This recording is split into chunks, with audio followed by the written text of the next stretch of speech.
Hello everyone. October 20 तारिख 2024 OSSC CGL preliminary exam होबाक जाउची।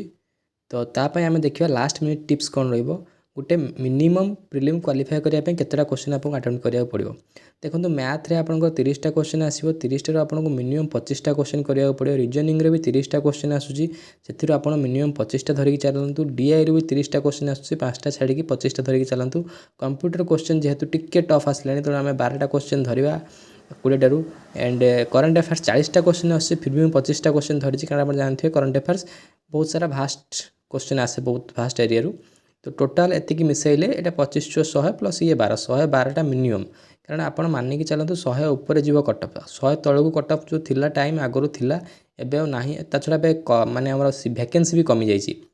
आरथर भी अधिका जाता 105 अनरिजर्व तो 100 उपरक मानिकी चलतु। या भी क्वेश्चन अधिका करने ट्राए करते मैथ रिजनिंग रे।